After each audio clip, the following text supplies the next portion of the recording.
ጤና ይስጥልኝ እጅጉን የተወደዳችሁ የቻናላችን ቤተሰቦችና ታዳሚዎች፣ በዛሬው መሰናዷችን የግሪኮቹ ባለቅኔዎች ሶፎክለስና ዩሪፒደስ ቅኔ ስለተቀኙላት የሮማ ድንቃድንቅ ሰዓሊያን እነ ፒዮድሮ ዲ ኮሲሞ፣ እነ ቲቲያን፣ እነ ፒየር ኮርኔል፣ ቤንቬኒቶ ሶሎኒ እረ ስንቱ በጥበብ ምናባቸው ዳግም ስለወለዷት ስለ ኢትዮጵያዊቷ ውቢት አንድሮሜዳ በጥንታዊ ግሪክ የተነገረላትን አፈ ታሪክ በአጭሩ በወፍ በረር የምናስቃኛችሁ ይሆናል። እነሆ አጠቃላይ ታሪኩ እንደሚከተለው ቀርቧልና በጥሞና ይከታተሉት።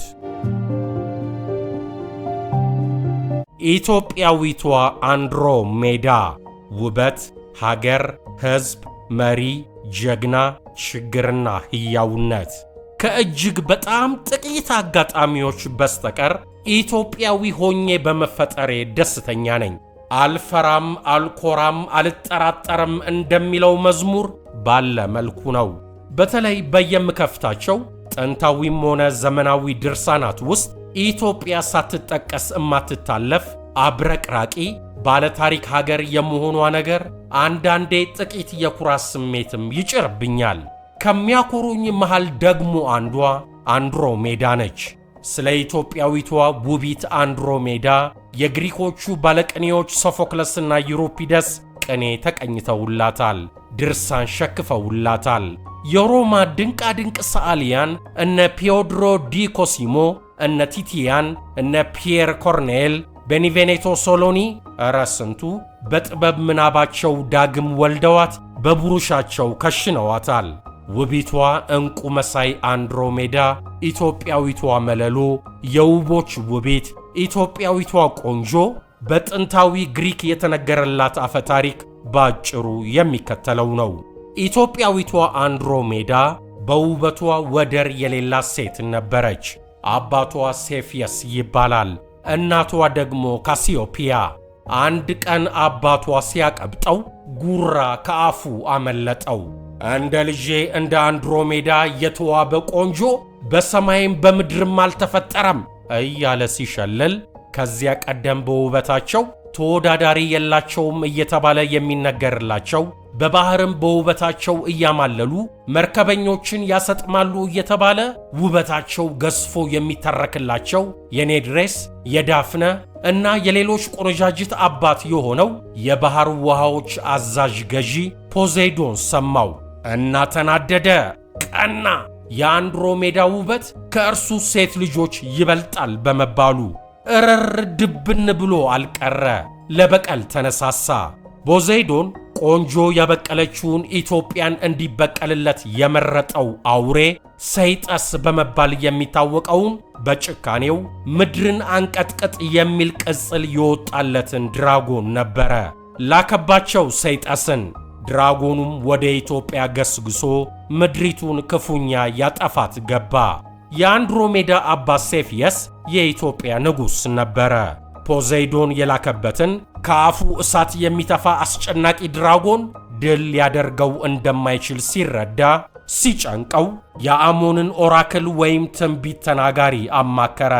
እስቲ ካራማዬን አይተ መፍትሔ ሥራዩን ጀባ በለኝ አለው። እግሩ ላይ ተደፍቶ የአማኑን አዋቂውም ትንቢቱን አወረደለት ለሴፊየስ። ለሰይጠሱ ምሱን መስጠት አለብህ። ምሱም የገዛ ልጅ ውቢቷ አንድሮሜዳ ነች። ዕርቃኗን አስቀርተ በባህሩ መሃል በሚገኘው ቁራሽ መሬት ላይ በበቀለ ዛፍ ላይ ብቻዋን እሰራት እና ትታት ሂድ። ድራጎኑ በውበቷ ሲማልል ልቦናው ይመለሳል፣ ጭካኔውንም ከምድራችሁ ላይ ያነሳላችኋል። ያለበለዚያ ግን ግዛት ኢትዮጵያ ወደ አመድነት እስክትቀየር ድረስ አይተዋችሁም የሚል ትንቢቱን አወረደለት አዋቂው። ሴፊየስም በጣም አዘነ፣ ፈተና ውስጥም ገባ። ለሚወዳት አገሩና ለሕዝቡ ሲል እንደተባለው አንዲቷን ውቢቷን ሴት ልጁን አንድሮሜዳን ለድራጎኑ ሰይጠስ መሥዋዕት አድርጎ ሊሰጣት ወሰነ። እንደተባለውም አደረገ። ደሴቷ ድራጎኑ በበላቸው የሰው ልጆች አጽምና አጥንቶች ተሞልታ ነበረ። አባትየው አማራጭ አልነበረውም። ልጁን አንድሮሜዳን ወስዶ በደሴቲቱ ላይ ከግንድ ጋር አሰራትና ራቁቷን ትቷት እምባውን እያዘራ ተመለሰ። ድራጎኑም ወደ ደሴቷ ሲመጣ ኢትዮጵያዊቷን ውቢት አንድሮሜዳን እንደታሰረች ከነመላ ውበቷ ተመለከታት። ሲያያትም በውበቷ ነወለለ። በታሰረችበትም አግቶ ግዞተኛው አደረጋት።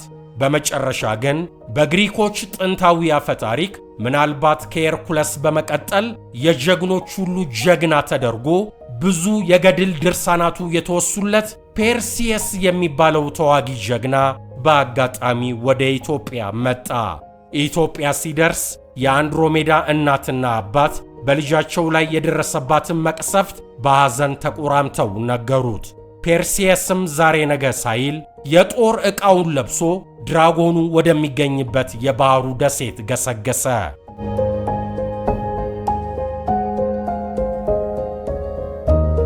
ፐርሲየስም ከመደበኛው ሰው የበለጠ ኃይል የተሰጠው ተዋጊ ነው። ድራጎኑም ከሰው የበለጠ ኃይል አለው። ሁለቱም ሱፐር ሂውማንስ በደሴቷ ላይ ከባድ ፍልሚያ አደረጉ።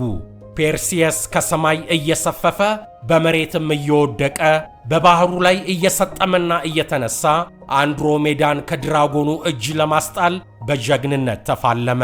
ድራጎኑም ከዓይኑ በሚወጡ ጨረሮች፣ እሳትን በሚተፋው አፉ፣ በሚጨረግደው ጅራቱና በተሳሉ ጥርሶቹ ፐርሲየስን ባለ በሌለ ኃይሉ እያጠቃ አስጨነቀው።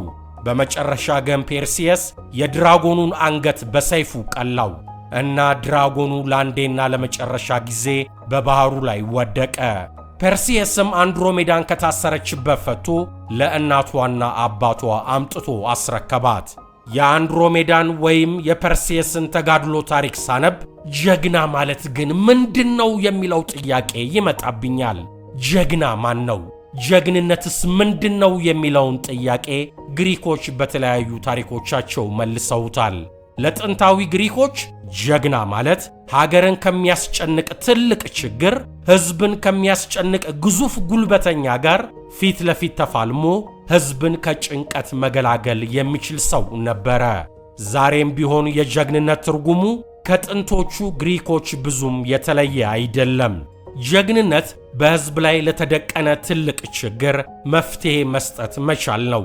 ጀግኖች ደግሞ ሕዝብን አንቆ ያስጨነቀን ችግር ተፋልመው የሚያስወግዱት ናቸው። ፔርሲየስ ራሱን ለታላቅ አደጋ አጋልጦ ኢትዮጵያችንን ያስጨነቃትን ድራጎን ሰየፈለን። የአውሬያችንን አንገት ቀንጥሶ ከአስከፊ ባርነት ገላገለን። ነፃነታችንን መለሰልን። ለኢትዮጵያችን ሰላሟን አጎናጸፋት። የእናትና አባትን ማለትም የሴፊየስና የካሶፒያን የተሰበረ ልብ ጠገነ። ቆንጆይቱን ልጃቸውን አንድሮሜዳን ከነ ሕይወቷ በሰላም ቤታቸው አገባላቸው። ጀግና ማለትስ እንደ ፔርሲየስ። ታዲያ ጀግና ሽልማት ይገባዋል።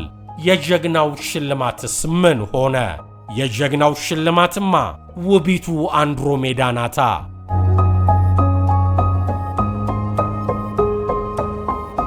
አንድሮሜዳም በፔርሲየስ ጀግንነትና ውበት ተማርካ ነበር።